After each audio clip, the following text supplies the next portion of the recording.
Hey, what's going on, No Nation? It's CJ Wilson here with Doak Talk. Of course, I'm your host. Shout out to all the folks that's hanging out live. We are streaming on X/Twitter as well for the first one of the season. But once we get going within the season, all the lives will be on YouTube only. So make sure you guys subscribe to the channel so you can get those notifications for the live feeds. And going to try to get it going in regards to having, I want to have some fans, some callers on. Just want to get you guys' takes and opinions on the game the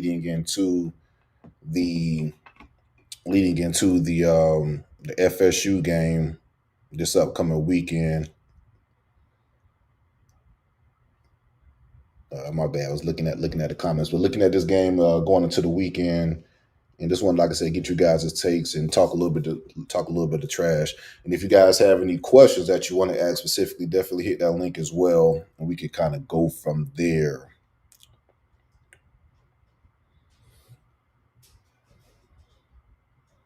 Yeah, definitely hit that link and we'll go from there in regards to asking any questions or whatever, trying to let it build up a little bit. Uh, we'll go ahead and I'm also let you guys know about the tailgate. Grab your tailgate ticket if you haven't already. We're going to throw that in the comment section as well. Go ahead and grab that tailgate ticket. Going to be partnering with my boy James Coleman. Going to have a bunch of former FSU Seminoles that's going to be in attendance. Peter Warwick should be there, Antonio Cromartie, a few others. We're going to have some Alabama players that's going to be hanging out as well, too. We're going to be streaming the games. The games will be streamed from 12 o'clock. Of course, the FSU game is going to be streamed at 3:30. So if you guys don't have a ticket, yeah, I saw that, Kev. That's going to be real interesting in regards to that injury. But if you guys don't have a ticket to the FSU game, no worries. We got you covered. Like I said, we will be streaming the game. So you have all you can eat. We have seafood as well, too. All you can eat, all you can drink, game streaming, hanging out with former players, get you some autographs, this, that, and the third. What more do you want? As far as the menu, I'm going to be having barbecue, ribs, chicken, of course, the elite sides to go with it. Excuse me. We're also going to be having seafood at the tailgate as well, too. Crabs, shrimp, whatever you want to call it. Crabs, shrimp, corn, all that type of deal. We got you guys covered. Beer, liquor, water. Definitely stay hydrated with the water. Soda. We're going to have all things covered. Like I stated, grab your tailgate ticket. Is going to be one of those ones. And I know a lot of people been kind of concerned too as far as the weather and things like that. If you guys do have any concerns about the weather, we do have a contingency plan for the weather. We will be, as you guys know, Lot 19 is the parking deck. We will be going to the previous floor if need be, if there's a weather issue. So we have everything covered as far as weather, and we could go out and hang out and party, how we usually do on a Saturday evening before the first game of the season.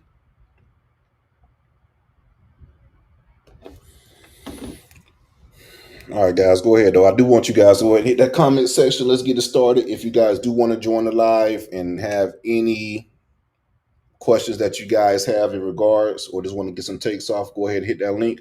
Want to get the callers lined up and we'll kind of go from there. Shout out to Troy White, Noles by 10. I like it.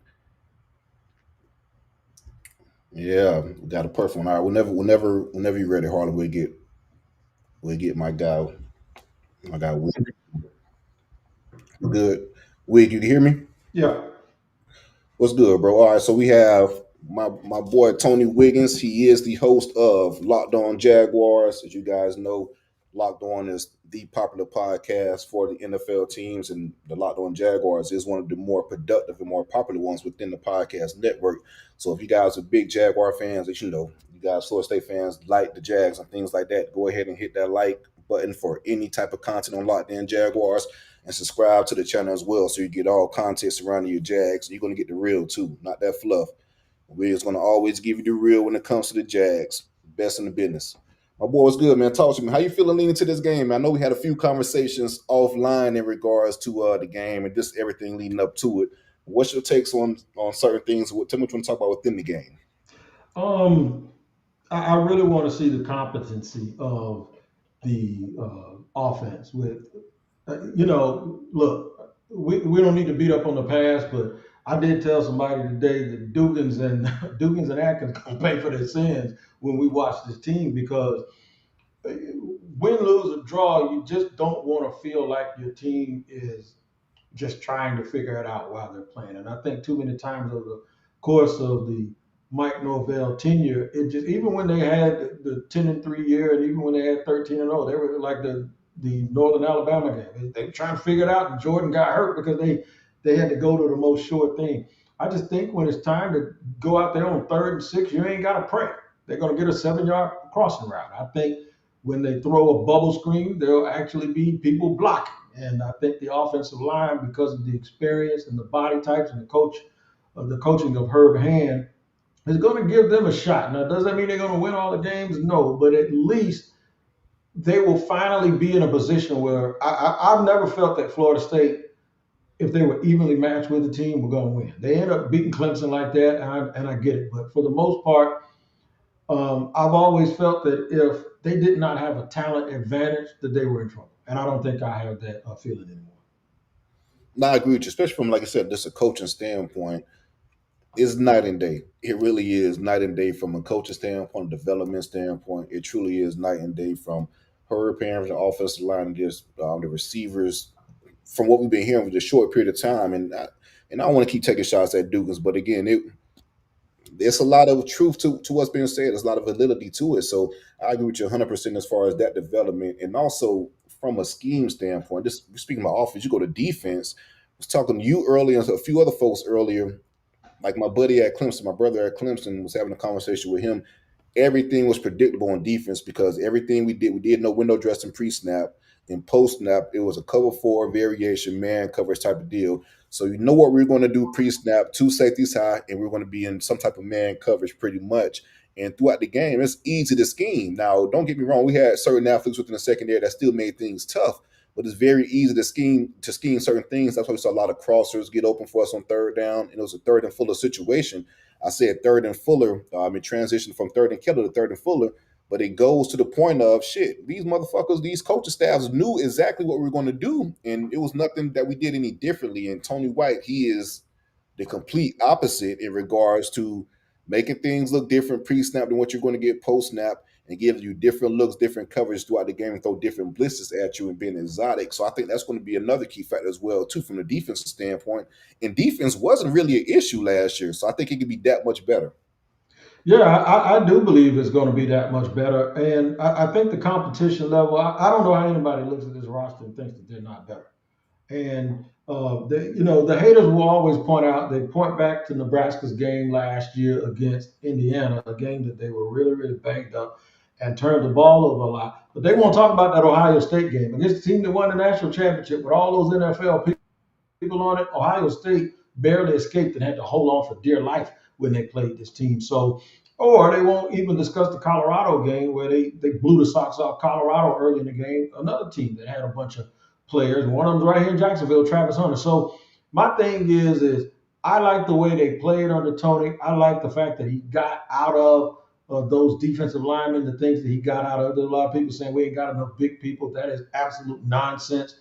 Look, Alabama's going to be Alabama this year. And while Nick Saban doesn't give you that woe is me, we ain't beating him, we just want to stay close mentality, I do believe that Kalen DeBoer, after 1 year, will have his imprint on his team. I think there was a huge adjustment going from one style to another style last year, but I have heard through the grapevine from some coaches and people that know that this will look a lot like his Washington team. Now, what does that mean?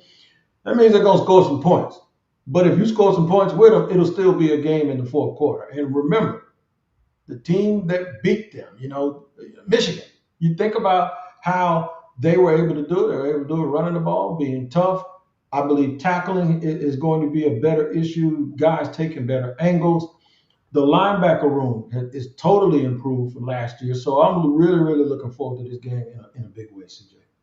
Yeah, I'm with you 100%. Everything you said, I agree with. That's why I'm so excited to see this version of the Seminoles because it's going to be pretty much night and day from what we saw within the 2024 season. Now, granted, like you stated, Alabama is Alabama from a talent standpoint, and DeBoer has his input within this team. In year two, it should look a lot different, especially with the athletes he's had at Alabama versus the athletes he's had at Washington. It's going to be really exciting. That's why I said I really felt like when Alabama hired DeBoer, I thought it wouldn't be that big of a drop off because he's a talented damn coach. He's really won at every damn stop, right?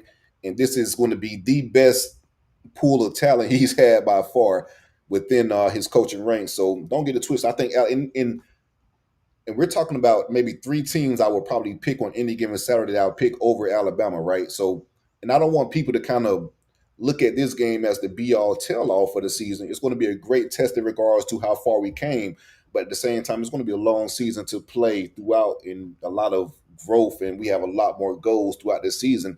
I don't want people to get discouraged because I do, even though I do think we're going to play this team fairly close, it's going to be a good game. I don't want them to be discouraged because this isn't the norm that you're going to see for the majority of the schedule.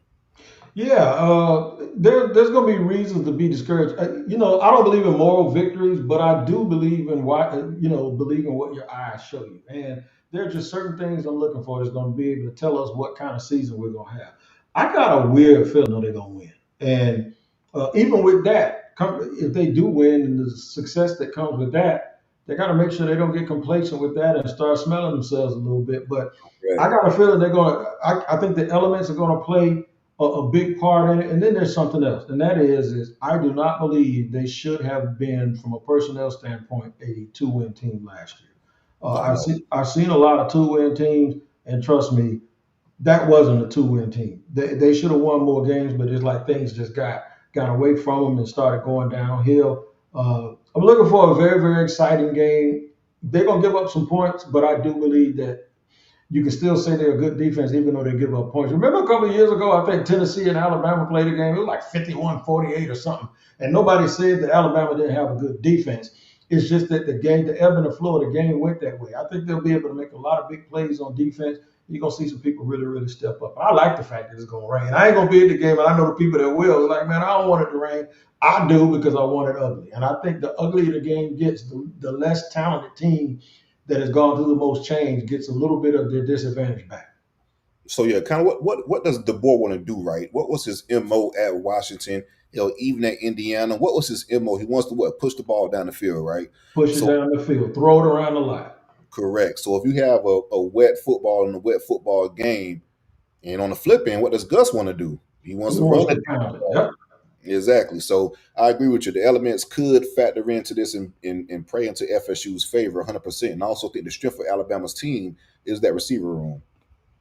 Oh, no doubt about it. And that Williams kid, if Jeremiah Smith wasn't on this earth, everybody would be talking about Williams a lot more than they are. But they got other players. They don't ran out 4 and 5 star players because of the depth they have on that team. One thing Florida State did a lot in the past is they allowed a lot of wheel routes, a lot of um, tight ends being left open over the years. I mean, this has been going on for years, ever since back in the Bobby days. I want to see that stop. And I think by seeing ball, by having those guys playing off, and by having the activity they have on that second level, I just want one of my teams, because I cover the Jaguars and they have this problem too. When running backs and people are sliding and running waggles and drag routes across the formation right at that second level, I want them to pay a price. And I think The ass out. Yeah. yeah, I want them to have to pay for that real estate and make sure that they don't get that. We won't see guys going Olay, shout out to Patrick Payton, running around blocks. We're going to see guys taking on blocks, or as defensive coordinator Tony White has said, if they don't, they're going to be sitting over here with me. And that's another thing I want to kind of talk about real quick before I get you out of here. And we kind of wrapped it up on the phone as well, as far as a standard and Tony White and things like that. So it's a and there's been a big debate about the depth chart the last few days, right? And the Mm-hmm. main two talking points have been two walk-ons at a backup linebacker position and a safety at the backup, excuse me, a walk-on at the safety backup position. And prior to that, we heard Tony White in interviews about guys doing things the right way, making plays and things like that, and guys needing to step up. And if they don't step up and continue to show bad habits, they won't play. I really think now, granted, I do think from a talent standpoint, we're lacking, right? We need to get better overall in talent. But the most talented position on our football team is what? This defensive backs. Defensive backs. That's one position group that we have recruited blue chip after blue chip. So it's plenty of talent within that defensive back room. There's blue chip players within that defensive back room. But we have a walk on within the two deep, a walk on who's fast, who's physical, does things the right way, put in the right spot, that type of deal. understands the defense and does what he's asked in regards to defense and plays hard. So I take, and we had this discussion. You kind of opened my eyes to it. I take that as just Tony White putting his foot down, and we're not going for that bullshit. Now we saw a lot of last year. We saw a lot of talented guys on paper, low, jog around, didn't give a complete effort after on the football field. And the very next game, they're back out there again, right, getting those same opportunities, getting those same reps. I Mm-hmm. don't feel like that's going to be the case within this FSU's coaching staff. I do think the move in regards to putting that safety in the second string position is rewarding his effort, rewarding what he did in fall camp, and also letting guys know, hey man, just because you played in the past or just because you got X, Y, and Z as far as credentials, I guess you get prep credentials coming into FSU, that shit means nothing. You still got to put it on the field. You got to put it on the field, and that's the fan thing. And I never want to tell people how they need to operate as a fan, but the reality is this: there are people that will be very, very happy with Conrad Hussey and go 4-star. But this ain't figure skating, and it's not a beauty pageant contest based on credentials in high school and where you played ball. He's from STA and all of this stuff. What this is about is who did what. And I do believe that a lot is made of the depth chart with people not paying attention. There's something going on the offensive line right in front of your face, and nobody won't even talk about it. And what that is if they're probably really, really comfortable with 8, but they mentioned 10. I doubt very seriously, and I might be wrong, if Barker goes down, that they won't take one of those other kids that's like the backup nickel and put in there first. Just because that's where he's listed on the depth chart Just be doesn't there, be the mean first to come out. Yep. doesn't mean he's going to be the first. But even if he is, so what? He earned it. This is a meritocracy here. This ain't about your high school press clippings. Tony White ain't got no allegiance to those dudes and where they were picked. He only has an allegiance to put the people out there that are with the eye in the sky, tells them who's going to be the best at what. Now, granted, if one of those two walk-ons gets an interception or makes a boomstick hit, he's gonna be a hero in Tallahassee. He's gonna be at Madison Social eating BLT dip, and everybody gonna want to buy him a beer for the rest of his life. And then you're gonna get fans on Florida State Twitter, and they're gonna give him a nickname. You know what I'm saying? And they ain't gonna tell the fans, "No, stay over there on that side." But I might, because I'm that honorary, bro. CJ, I might do that. I'll be like, "Nah, this is what y'all get." These are some of the same people that didn't think Jabril Rawls was a take, and Tony White said Jabril Rawls is a pro. Come on, Mhm. man. We got to get past looking at star rankings and start paying attention to players. Players. Remember Jacobs, the running back, went to Alabama, and they Yep. found him. He was sleeping in a car, sleeping in a van, and he was a 3-star surrounded by 5 stars, and he ended up a first round pick in the draft. I rest my case. That's all you got to think about. Yep. And it's not a coaching, it's not a staff. I guess you could say it's not a unit or coaches on staff I don't trust more than Patrick Surtain, Tony White in regards to knowing what it looks like. So if you're kind of going against that, then you're not really trusting those guys. You're pretty much how can I put this? You're questioning their resume and their credentials in regards to knowing what it looks like and putting the best out on the field. And also, I think we had like what I think it was KJ Kirkland and Edwin Joseph listed as or. Like you stated, I'm pretty sure if it's a situation, one of those guys will be coming in if that needs to be if that's a need to be if that's a need to be situation. It won't be just strictly how the depth chart go. That's how the rotation will be. But yeah, man, I appreciate you coming on. We got anything else you want to let the people know? Also, let No, people know where they can find you at as well too. yeah, Locked On Jaguars, Locked On NFL, 2 podcasts on the Locked On Podcast Network. I do both daily. The Locked On NFL show comes on at 2 o'clock every day. It is the afternoon show called The Barbershop. But Locked On Jaguars, man, that's the bread and butter. We talk about the Jags locally. And y'all know if I'm a Seminole and a Jaguar fan, we had 6 wins combined with both of those teams last year. So last year was a rough hustle, man, but hopefully we'll have more luck this year. Yeah, I agree. It was definitely rough, but again, this year I feel like it'll be a lot better for both teams. I'm kind of high on the Jags in regards to what they could do within this new staff, especially what Quan did the last year with Baker Mayfield and things like that. So I'm excited what the Jazz could do. To be honest with you. No doubt, man. You should be. I'm confident too. I just left the press conference with the GM.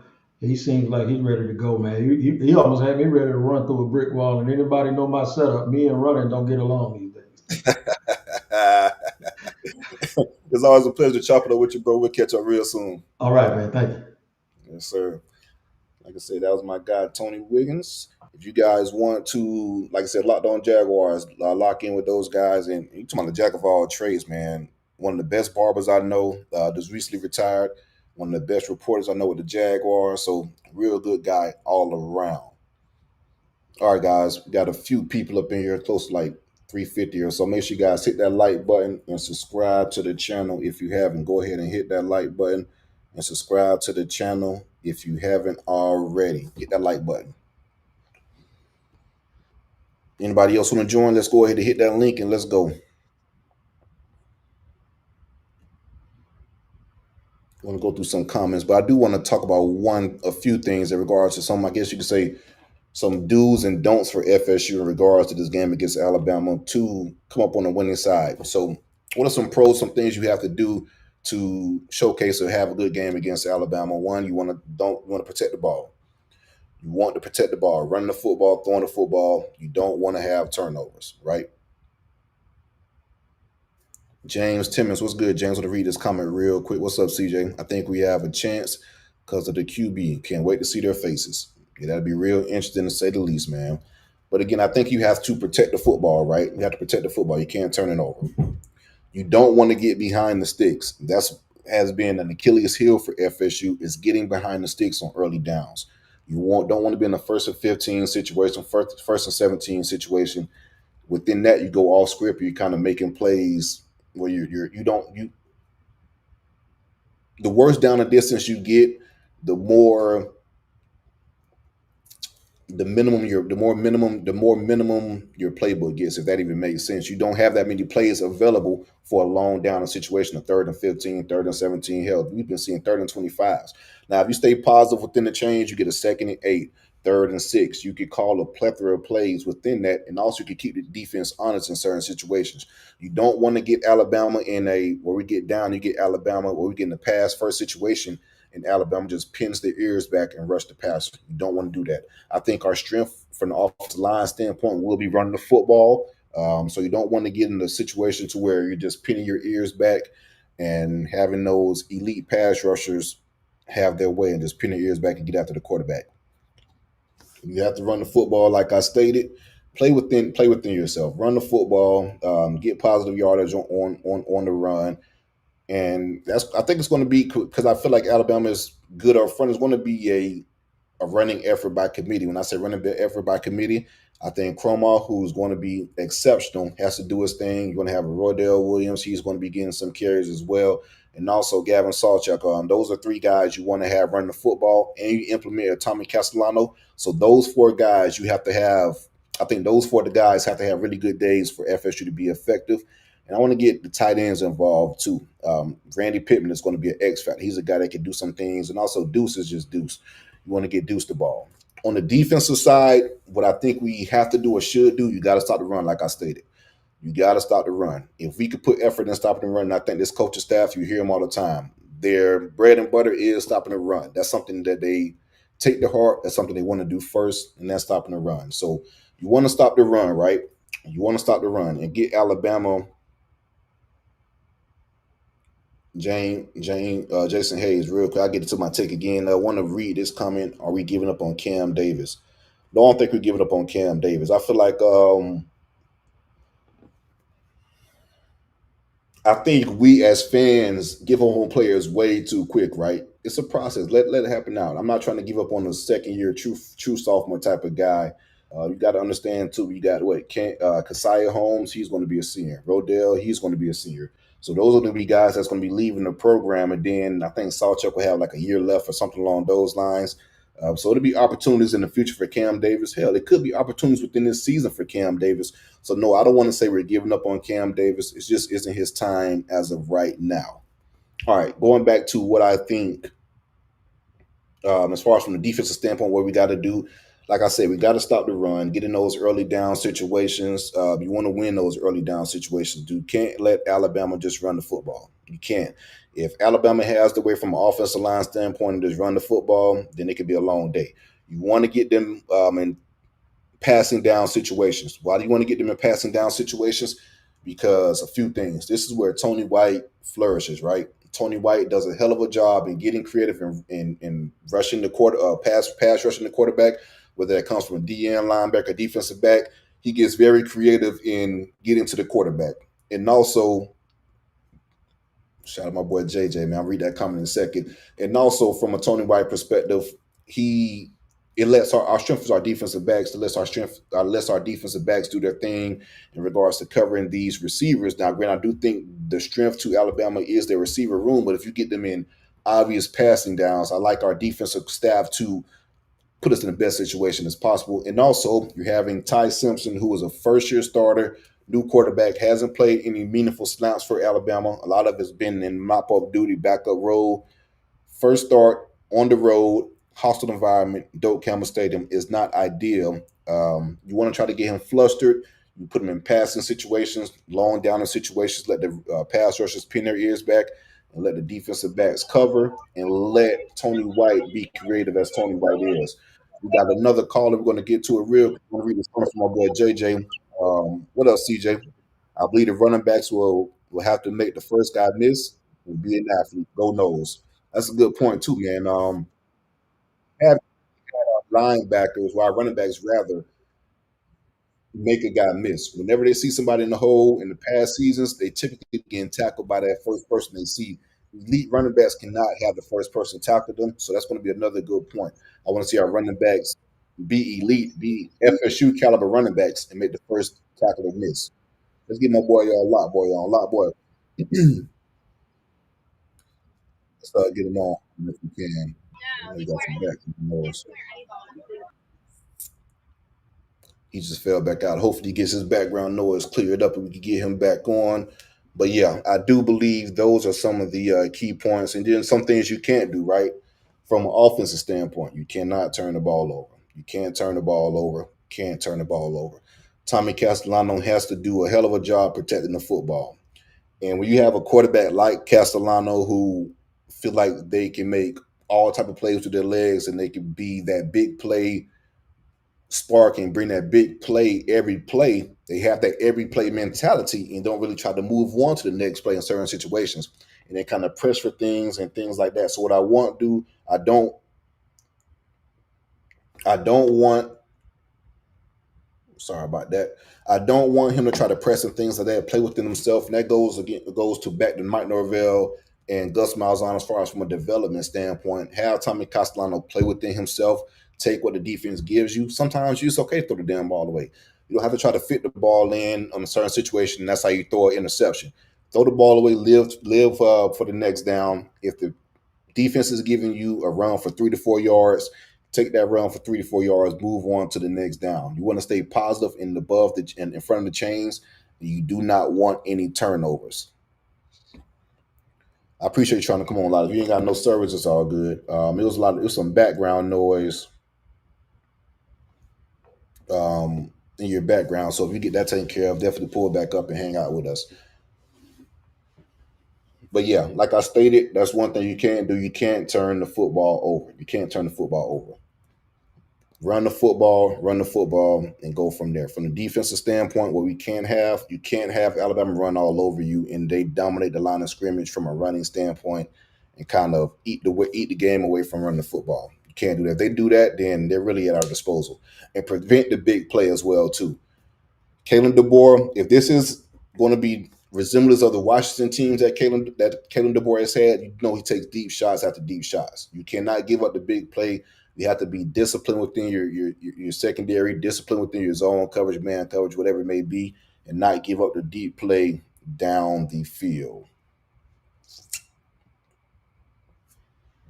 Cannot give up the big play down the field. Yeah, James Timmons, their starting defensive tackle, is out. Yeah, it was announced that Alabama will be without their not just the starting defensive lineman. He is a starting defensive lineman, but he is a team captain as well for the Alabama Crimson Tide. And that what's this guy's name? Tim Keenan. He's going to be out. He had like 11 or so career tackles for loss. The team captain, he's going to be out. So that's a big blow for Alabama from the defensive line standpoint. But at the same damn time, they recruit a lot of blue chip players within the defensive line. So it'll be another blue chip replacing But at the same time, I keep saying at the same time, you've got a Tim Keenan who is one of the better players on their roster and a team captain. So that will be a blow for the Crimson Tide.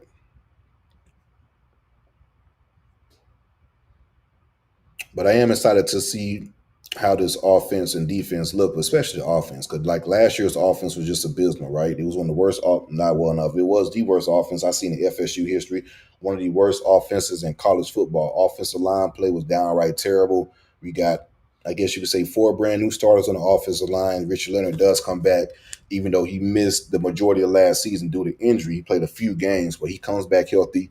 If you talk about the starters from 1 through 5, we're talking about guys that have played a lot of football, pretty much 20 plus career starts at all of their previous stops from UCF, Wake Forest, Ole Miss, Vanderbilt. So we're talking about SEC, ACC, and in Big 12, we're bringing in offensive linemen that played a lot of football within that. And that was one thing that I do because we tried last year transfer portal and it failed. We brought a lot of potential in, right? A lot of guys that didn't play a lot of football, but it was some previous relationships as far as high school recruitment and things like that, and kind of holding on to those high school rankings. You move on to this year, these guys play some damn football. A lot of our production, a lot of our transfer guys had a bunch of production.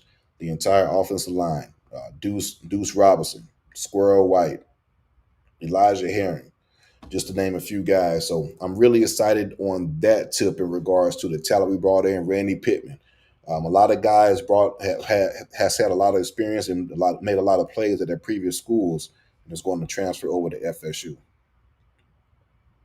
Yeah, Henry, the whole offense was dumpster fire last year. I don't think I ever seen the offense that bad. We were ranked in the 120s pretty much in every statistical category.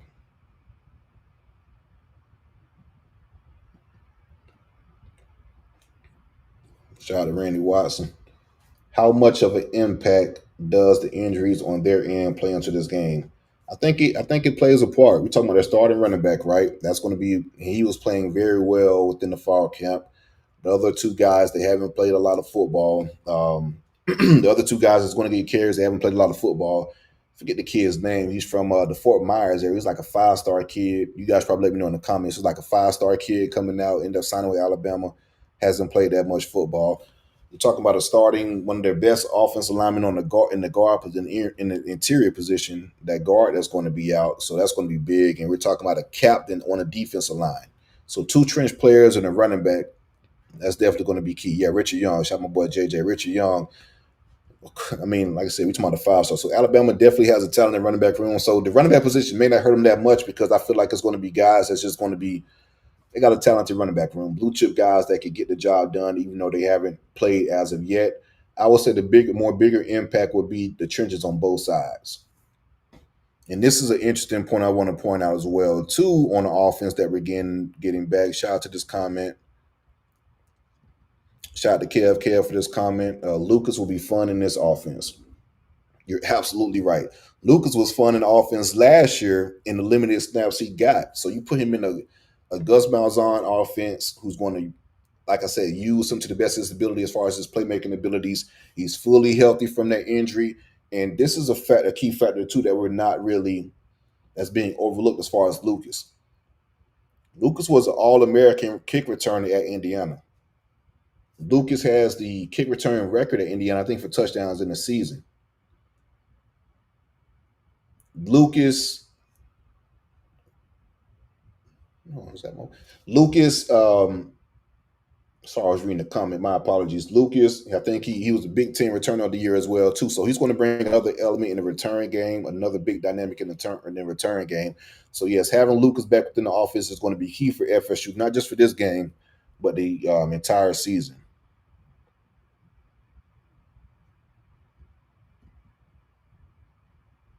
Shout out to Christopher Bennett. I don't believe any team's injury report until a kickoff. If we really want to make wanted to be a statement game / win, you want all of the starters to play. Anything less is usually always that. I don't agree with that as far as a narrative for key players being out or a few starters being out for Alabama. Nah, I'm not going for that. They could try to run with that narrative if FSU does win, but I'm definitely not going for that. We're talking about top 2 talented team in the country. based off the 247 star rankings and things like that. Nah, I'm not going for that. On any given Sunday, even getting Saturday, excuse me, even with those starters being out, Alabama will probably be favored in the majority of the games they play, aside of maybe like Ohio State, Georgia. Maybe we'll see what they play them within a few weeks. I mean, that's probably the only two teams that they wouldn't be favored in, right? So no, I'm not really going for that. As far as it'll be a narrative or an excuse if FSU wins with three starters off of Alabama. Nah, especially when they have all those blue chips lined up left and right.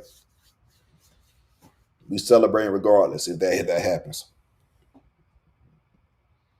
But again, go ahead and hit that link. I want you guys to hit that link and join the show. Y'all saying all type of shit in the comment section. Say it on the stream. I want to hear you guys talk. Talk to me. Jump in. Let's get the conversations going and flowing.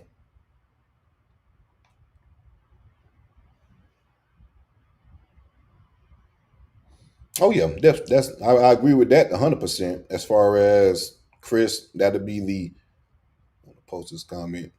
I'm saying from what I like how you did that. ESECPN would say our haters 100%. You know that'd be a narrative for ESPN. But that shit won't stop me from celebrating on the timeline. I promise you that.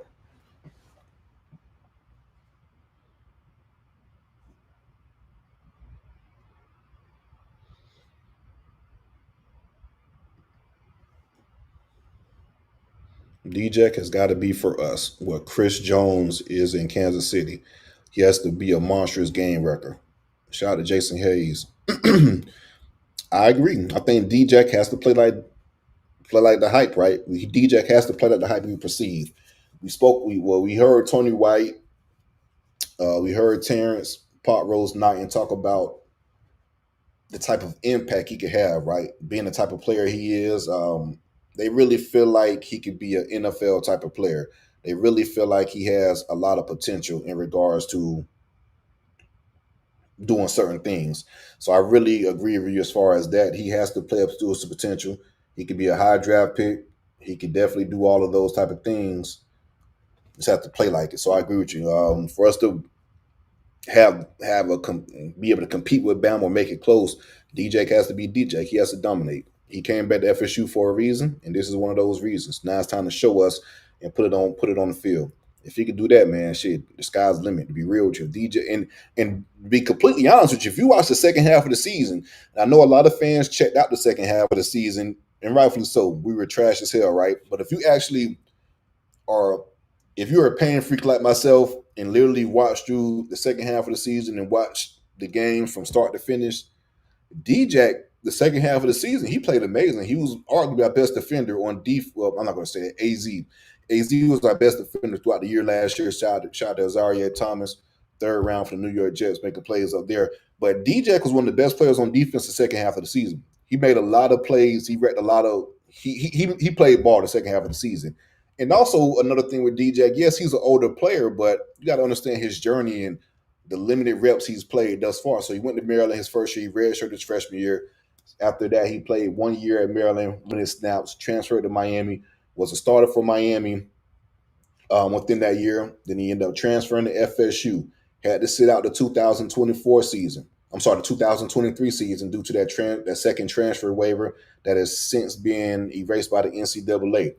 You fast forward to last year in 2024, he played a little bit at Maryland, a little bit in Miami, and then this past season, 2024, he's thrusted in to be the guy. In the first half of the season, it was still some growing pains. The second half of the season, the more reps, the more experience he got, the better he played. So I look for DJ to continue what he started at the end of last year, spring practice, fall camp, all that type of deal, and carry it over to the season and have a dominant year for FSU. And if he does that, shit, DJ can make some money, man, for sure.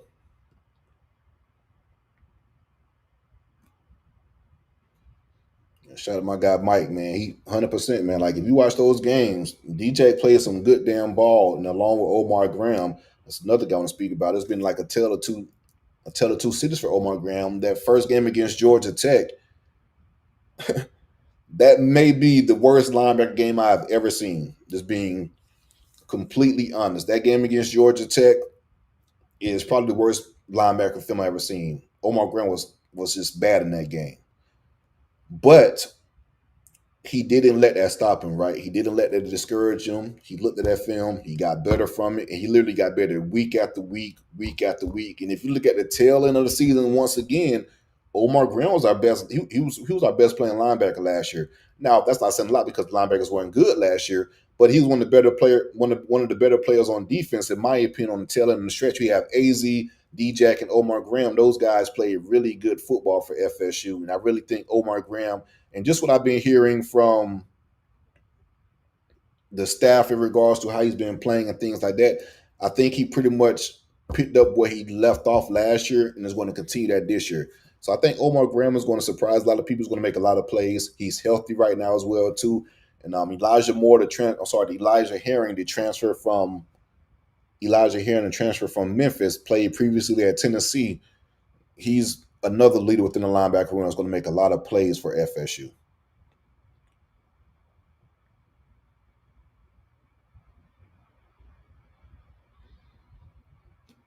All right, make sure you guys hit that like button and subscribe to the channel. If you haven't, go ahead and hit that like button and subscribe to the channel. It's a bunch of you guys in here hanging out. Again, you guys are hanging out real good, but go ahead if you want to join the show. Let's chop it up real quick. I want to hear you guys' takes on certain things.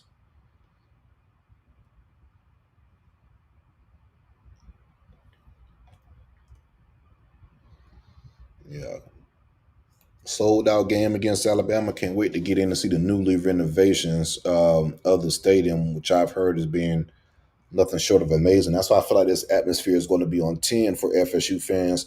Once they walk in and see, all the new renovations and things like that, it's going to be more energy on top of the first game of the season and on top of a top 5 matchup against the Alabama team.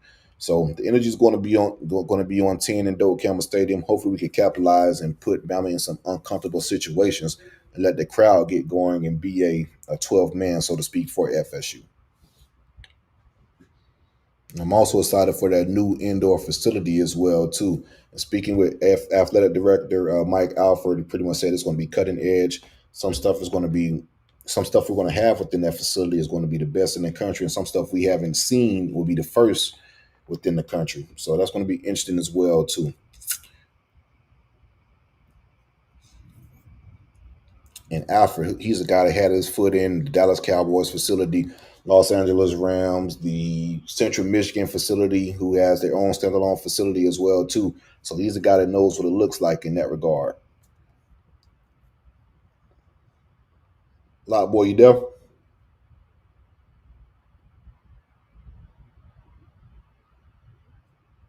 You on mute? You on mute?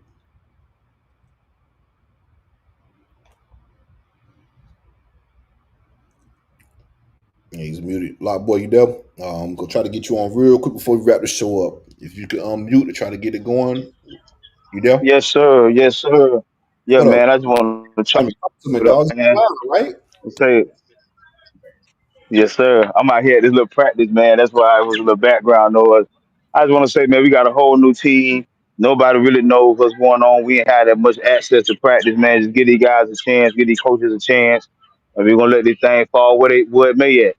I know Gus gonna dial up a good one, and I got faith in these boys. You know what I'm saying? Yeah, yeah. We know we went 2-10, but we don't saw Mike go 13-0 too.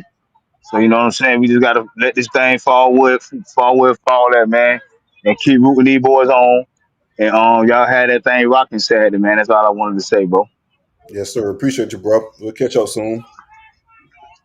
Yes, sir. All right, we got one more up and we'll wrap this up. Rogue One, talk to me. What you got?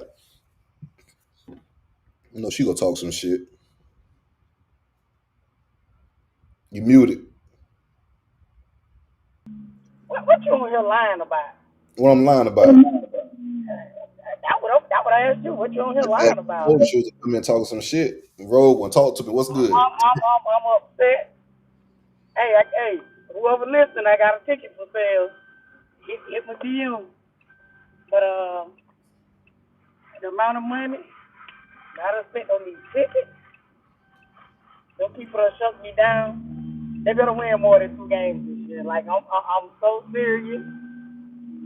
Right now, I'm a sunshine pumper. At least that's what That's what my frenemies say. I'm a sunshine pumper, and I'm cool with that because I'm gonna be 10 toes down with FSU no matter who the coach is. I never root against my team ever, but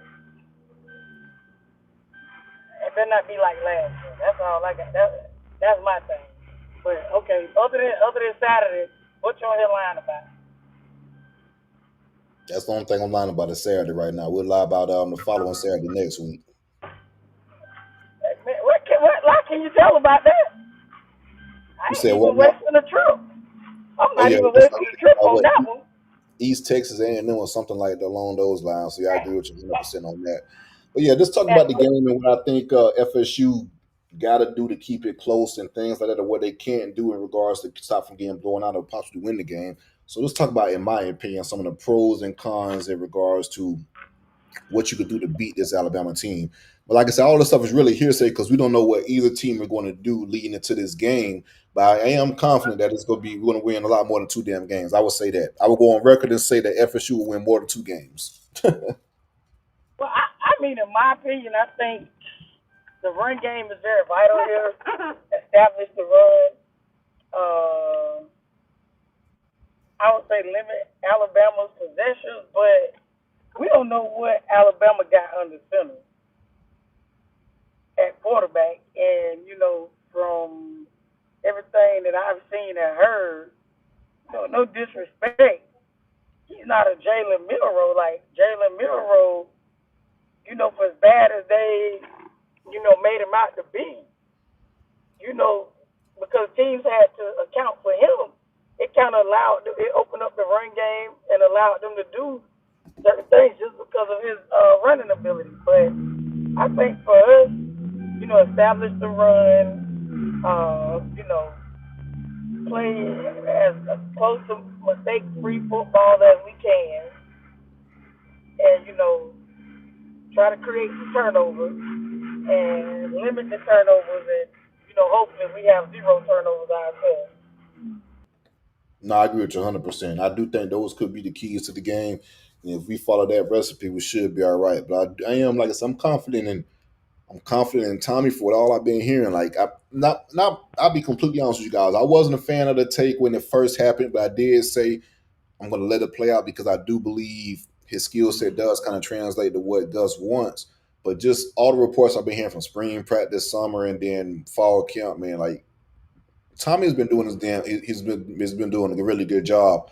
And also he has won over the locker room, right? From a leadership standpoint. Like these players believe in him. They believe in him and what he's doing in that type of deal. And you get chosen to break the rock and all that type of stuff. That shit ain't for show, man. Like that shit is based upon the work you put in.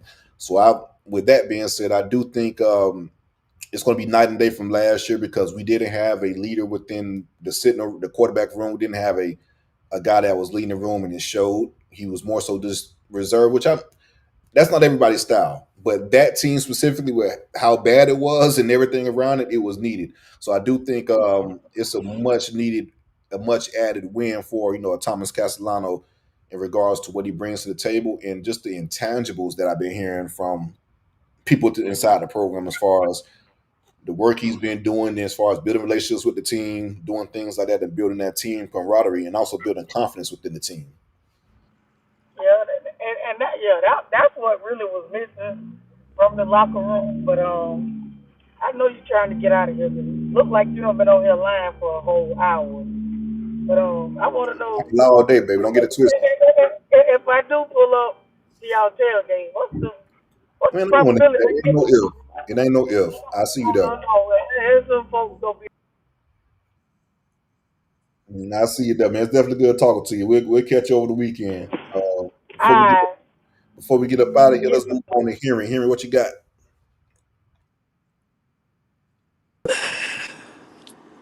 What's up, man? What's up, man? I think for real, I think if we stay in the lines of what the coach is asking for us in this game, I just got this feeling, man, that we could pull this off. Everybody keeps saying, "Oh, Alabama this, Alabama that." Last year I can say I wasn't sure about the team, but just listening to the press conference and listening to the players. And just even when, like I said to you on one of your comments, on one of the posts, how Patrick Surtain clearly said that a lot of the players was out of their position or whatever. So I feel like Tony White came in and like he like, look, you're gonna be here. This is what you're supposed to be. This is what you're supposed to be. This is what you're supposed to be. This is what we're doing. If you can't do the job, excuse my language, your ass got to be on the sideline. So, prime example, look at Shaheem Brown. His ass ain't even a starter. He was the starter for 2 years. So I think this year mentality, I think as far as the defense, I feel like the players are taking on Tony's White's personality. Man, Gus proven, man. I just feel like Gus has coats in the SEC, so he know what sets back. And I've we all know that Saban's way better than the current head coach there. So I feel like Gus gonna dial it up. We just gonna tell TC, hey, look, bruh, don't do nothing outside of what we telling you. Of course, you feel me. Put your little sparks in. You know what you do if you got to extend plays or whatever, whatever. But like he said in his interview, he learned to eat some of the plays. So if he, like you stated earlier, if he could eat the plays and just stay within the scheme, I feel like we got a chance, man. But that's I just my little two piece. But like you said, we're gonna win more than damn 2 games this year. damn right. I think we're gonna be honest with you. I see us 9-3. I might be wrong, but I feel like Miami is beatable. For real, when last time Miami really been good since last year? Excuse, that's And my what dog, my fault. I mean, and then on the flip end, were they really good last year? Yeah. I Right. mean, Cam Ward was very good, but was that team really good last year? Exactly. When they went to the bowl game, they got beat to sleep. Yeah. And the teams they lost to wasn't great. I mean, they had a very favorable. That's the thing. Miami has a very, very favorable schedule every year within the ACC. But Right. last year they had a really favorable ACC schedule. Again, they in the for Notre Dame, Clemson, and only the best defense they played was probably Florida State, and we played them pretty damn tough. Cam Ward didn't throw a touchdown against us.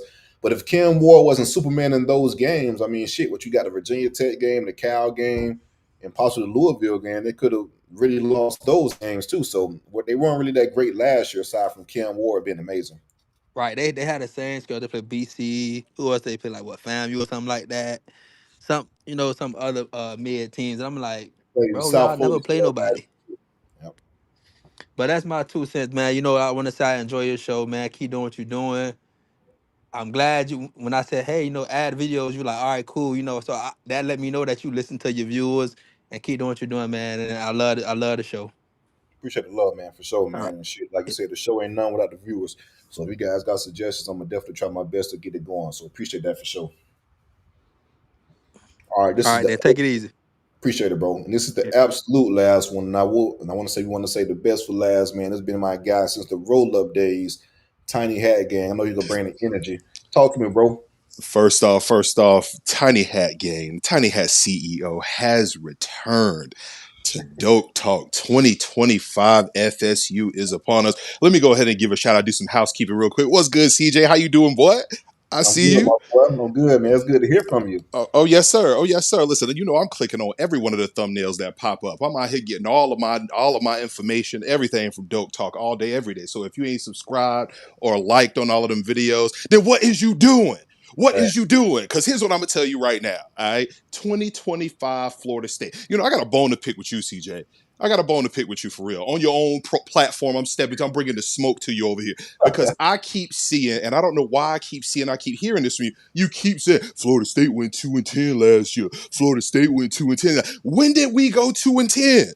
We didn't go 2-10. Our team was in Ireland. We played a little exhibition game, and we spent all of the 2024 season on European vacation. Them boys was in Ibiza. Them boys was in the French Riviera. Them boys was laid back with French white women with no ass, putting grapes in their mouth. That's what they was doing. They were not playing football last year, so I don't understand why people keep saying Florida State went 2-10 last year. We played one game, and it was an exhibition at that. Them boys are refreshed. They rested. We got them boys in the classroom and just sent the ones on off to the league. They all up there doing their thing. I see you, Fitzgerald, and on your little kicking job. I see my squad out here doing work. We putting players at all types of positions in the league, and they making teams. They ain't going to the combine running five flats and then getting cut when they homeboy is the quarterback of the program. Nah, son, our players are actually getting burn in the league. So I don't understand where this is coming from. So can you help me understand where all this negativity is coming from? Where is all of this negativity coming from? I already had to run down on a whole bunch of these Florida State quote unquote fans on the timeline talking about, so I don't like the way my quarterback talking. Why he riling up Alabama? Why Alabama? You giving them bulletin board material? Man, shut your. That's what they can do. They can shut the hell up. Florida State is down to play anybody, anytime, anywhere. Ain't nobody gonna ever tell me to look at my quarterback sideways because he ready to get out there on the field and let people know that he ready to compete. He ready to thump. He ready to go out there and line up. Line that shit up, Bama. I've been talking trash to Alabama football fans all off season, and I'm gonna keep talking. And this week ain't no different. So I don't like nothing that I'm hearing out of this Florida State fan base. But here's what I do know: Bama gonna have to put them chin straps on. Bama don't know what they finna run into. Bama has no idea about this squad because they ain't got no information, no inside info out here. You gonna go into this season just like the rest of us, Bama, trying to figure out what it is that we gonna do. Are we gonna get Malzahn from 2013? Are we gonna get the Malzahn that first got to UCF? Are we gonna get the Malzahn? You don't know what we gonna come up there with. Oh well, we seen what Mike Norvell can do. Mike Norvell this, that, and that. Mike Norvell won 10 games and then went undefeated, and then the college football playoff had to do some whole shit to keep him from out of there. Well, we were gonna go in there and start running roughshod all over some stuff that season too. So I don't want to hear nothing out of them. They don't know what's finna go down. But here's what I do know though. 2025 is upon us, baby. We see that garnet and gold shining. I walked outside this morning. The sun ain't even come up. All it was doing was putting the beautiful red and the beautiful garnet and the gold rays across my sky out here. That's what I saw, and I'm ready. This football season is about to go down, and I can't wait. Tony White finna have them boys in position. Gus Malzahn finna have us going full blunt force trauma on everybody out here, and Mike Norvell gonna be standing right up there with that raspy ass Doc Rivers voice, telling everybody how you like us now. How you like us now. So until I see something different, it's Florida State all day, every day, baby. It is Florida State all day, every day. And if you not riding with Florida State, then get your ass off the train. And I don't want to see you back. I'm not taking your pay. I'm not giving you no refunds. I'm not letting you upgrade or go to a different part. You ain't even gonna be able to be on standby on this plane. We gonna fly our asses off and look at you like you crazy. You gonna be hanging on the side of this Florida State airplane when we take off, like Tom Cruise in that Mission Impossible movie. You better hope that you can hold on for dear life and get out our business. That's what I know. Florida State is back, baby. We finna run down on that Bama shit this week. We finna run down on that Miami wheat sauce that they got down there this year. We finna go tell everybody what's up. They're gonna have to come see us this year because this right here is the start of something beautiful. We about to dominate the game out here, and I wish anybody would come up here and try to say something to me about it. Because the Tiny Hat CEO has spoken. Tiny Hat gang, we out. I Go no. Tiny Hat Gang, appreciate you, my brother. Appreciate it. It's always a pleasure. We're gonna catch up over the weekend when we win this game, baby. I love it. All right, Harlan, real quick, we got time for one more or no? All right, let's do it. Jeff, we got you on, Jeff, for one more. Before we get up out of here, uh, yeah, we got you, Uh, Jeff. Talk. I What's just good? want to say this, man. I've been watching and listening to everything. I feel with TC at the helm with this offense, if he's a willing runner, Alabama has a problem. Look at the film.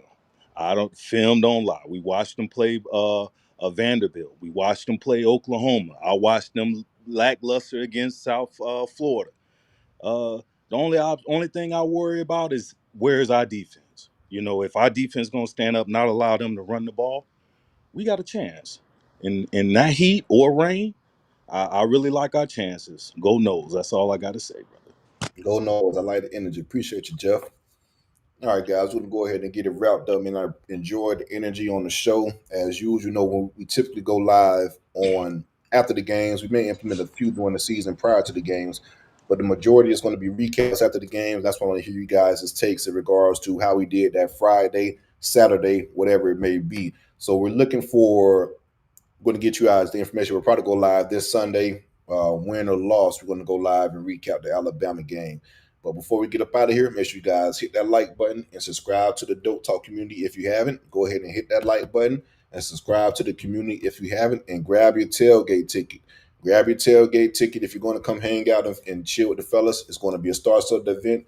Former FSU players and former Alabama players will be pulling up. So go ahead and grab your tailgate ticket. See you guys on Saturday. Go Noles.